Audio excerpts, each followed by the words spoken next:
You can feel it in the air. Mushroom season's here. It's time to move around. I am a giant puffball, as big as any basketball. My spores are Normally, I wouldn't feature a mushroom as the main subject in my video because of the possibility of incorrect identification. But I'm making an exception with this one, the giant puffball.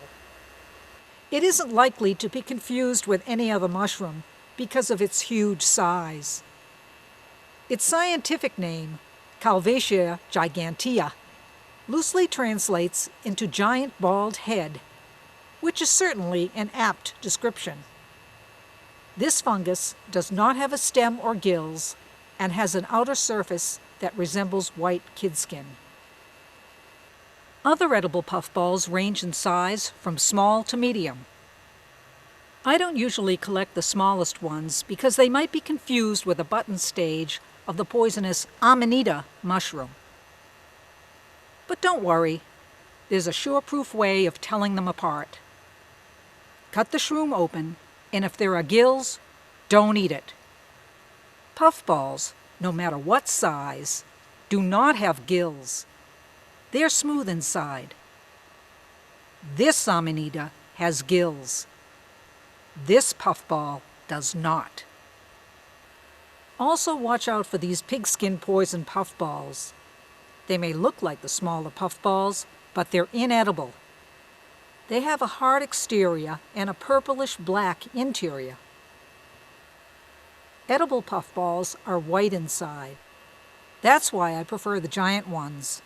They have absolutely no poisonous lookalikes and are safe for beginners. Of course, if you have any questions, consult a mushroom field guide or mycologist to confirm identification. Puffballs are often found after a rainstorm during late summer through fall. They're more likely to appear in lawns and fields than in forests, although I found this one in a dappled wooded area. They feed on dead organic matter. Most people are probably familiar with this mushroom at its reproductive stage.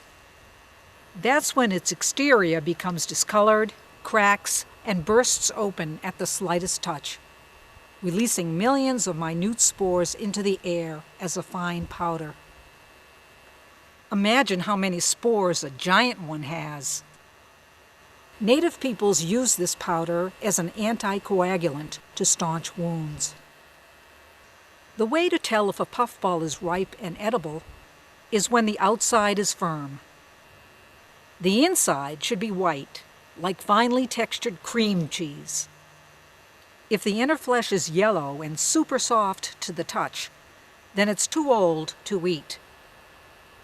Some puffballs taste better than others, so if at first you don't like them, try again.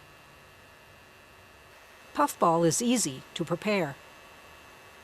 I usually peel off the outer skin, since it's often encrusted with dirt. But if it's clean, this step isn't necessary. Cut out any parts that may have insects in them, unless you want the extra protein. Don't wash the mushroom, or it will become too soggy to sauté. It physically resembles tofu and has a mild flavor, so it mixes well with whatever it's being cooked with. I've used it in stir-fries and with eggplant to make eggplant parmesan.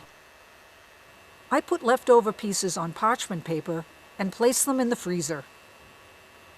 Once they've hardened, I pack them into a freezer bag so they'll be ready to use at a later time. One of my favorite ways to use this mushroom is to make puffball French toast.